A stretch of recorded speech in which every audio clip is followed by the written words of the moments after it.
Nah.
Kang Gareng seneng ora kaya wengi kiye Kang Gareng karo Mbak Ciblek kaya lah mencorong temen kok.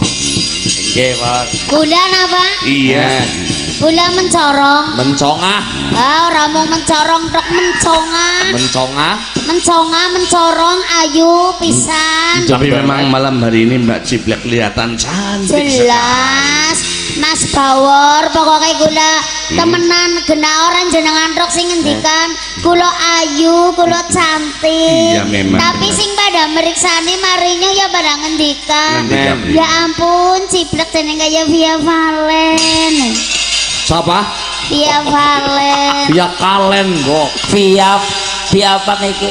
Via Valen. Via Valen. Iya. Padahal niki aku krungu dhewek. Primen. Apa? Ciblek kok arep kanggo aneng kene. Iya. Kok warga masyarakat kene wis ora nggugoni, malah jerek openg esuk karo gompan urang. Bisa nih gompan urah. Nyong gompan orang. Lah iya kae ketulen kene nggon tambak. Oh, nggon tambah kurang. Nggon tambah kurang. Nyong lagi syukuran ge mergana anu genano apa tambah kurang ya. Ya, alhamdulillah. Dadi mbok kurang paning nyong sing gompan. Nah ya Ya ora apa-apa sing penting nek gompan tambah kurange Pak Atmo ora apa-apa. Iya.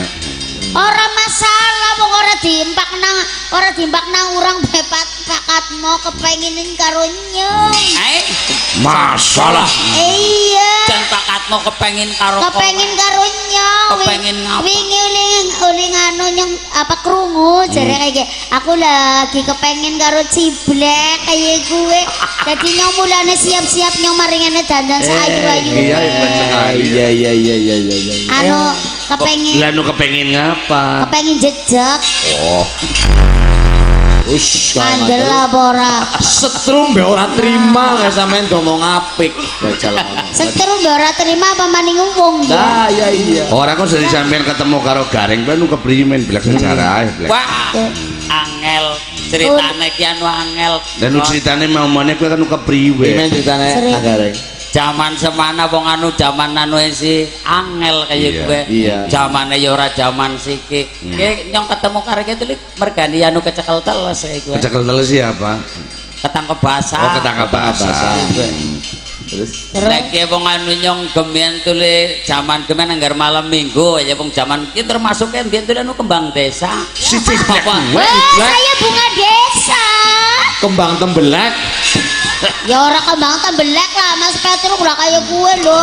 Ora dadi Ciblek kowe kembang desa. Bunga desa. Kan ceritane primen. Benar. Lah wong kena gandeng Ciblek yang nganang-ngene pada nyenengi. Oh iya jelas. Terus nyong ya krungu dadi nyong ya terus melu baen. Oh. Lah kowe saben malam minggu cara sikine ki anu apel. Oh. Sampean kowe. Cara Nyong ku apel mari nggoneng Ciblek. Nyong biyen sing ngapel antri ya. Antri ana sing gawa pijengki bodol. Anak lah wong kadur zaman gemi. Lah Zaman ya, kuno. zaman Zaman gimana kuno ya, wis apik blek. Asik iya. Lah ya ora nganggo bodol, pijengki kayak gue ora apa bodol. Dodokan nganggo bodol bar. Wong pijengki be pedale wis lancip. Sandele wis ditaleni karo rapia. saking anu ora anane sih. Lah saking ora ana. Iya. Aku dolan maring anah ya wong kena wong tuane dasaran omahe nang aku ditakoni. Reng. Lah obat jejak sisan. Aku seneng, Mbak. Keprimen, Mas. Takon deh primen tak. Ya mulane warga kene kepengin banget lu ugat-ugat kaya blatung karo gompan. Lele sisan gawe kowe. Keprimen, Reng? Lah ya terus nyong dolan maring nggonmu. Iya. Angger nyong dolan maring nggonmu kuwi nang jero kamar bae. Ya iyalah wong angger cewek kan ayo kuwe. Ayo anu keprimen. Aku ditakoni nang bapak kereng lagi musim apa langri kangge kadang-kadang ki musim tandur. Niki wong anu lagi mangsa ora udan ya padha malah bijak. Nyong timbali ibu nereng mriki lenggah wonten mriki jaman gemen tuli kursine si lincak. Iya, si Sekarang lincak. kene Risban. dipan risban. Apa iya? Ya iya. Iya. Ciblek dundang blek ya anak Mas Gareng.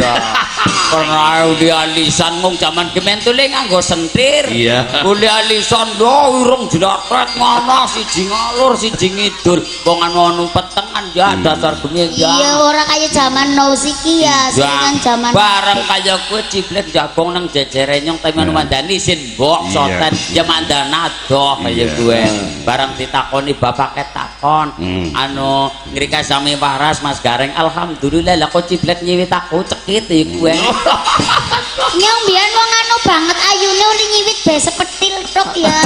Nyiwit aku cekit iki bocah nyiwit nyong berarti seneng karo nyong lah nyong ulin jagong tak jejerna maning sreset ya kowe. Oh biyen nyong anu banget ya Mas Gareng.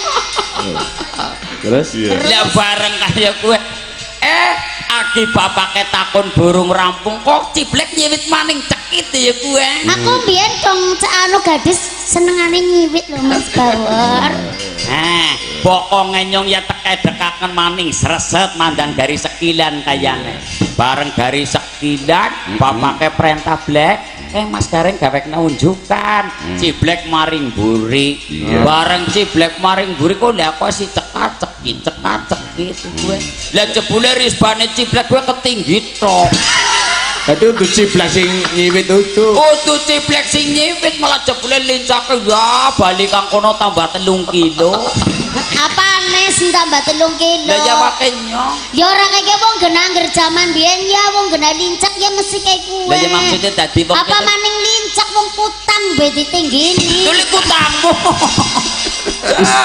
Apa ciblek utangan?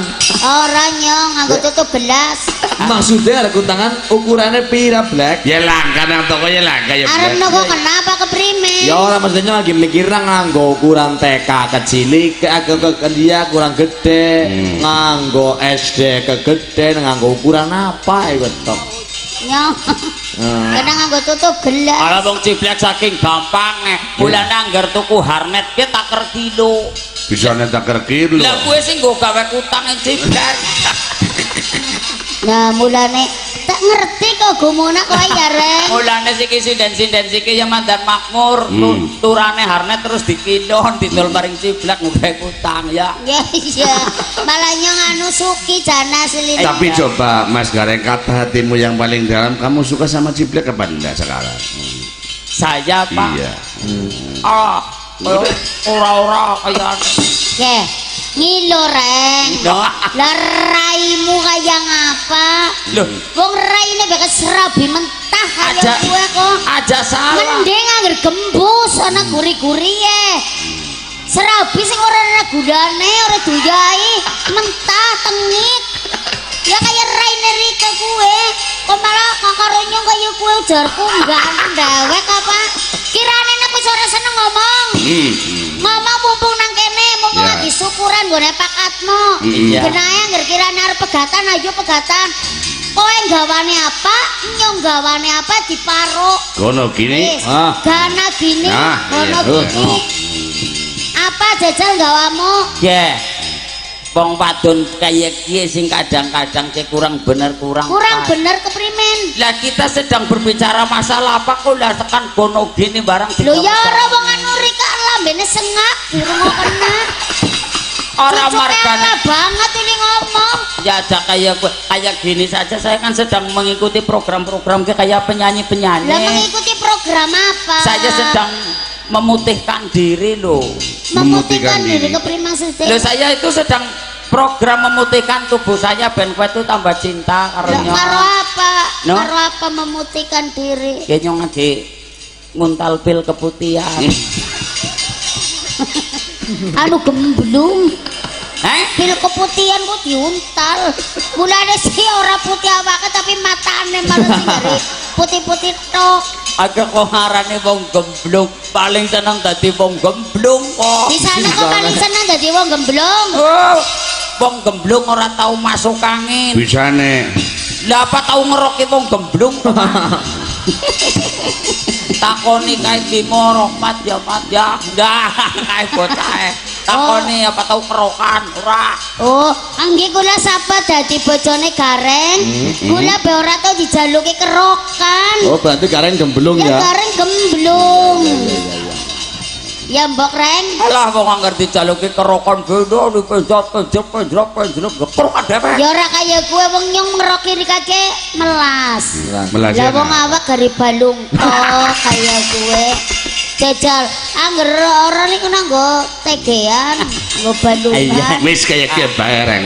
Men sampean kuwi anak suasana lain ya tak kena wadon sing kira-kira nang sampean seret. Kok ini Mbak Puji, kon ngatur di spot kaya apa ngene Mbak Puji, ngene kaya apa? Yo. Yo.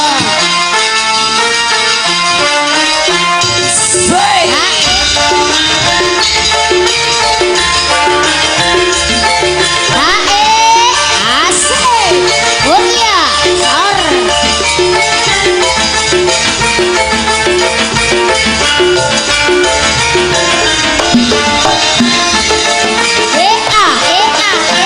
Oh iya, tarik Chandra Wirawa. Super.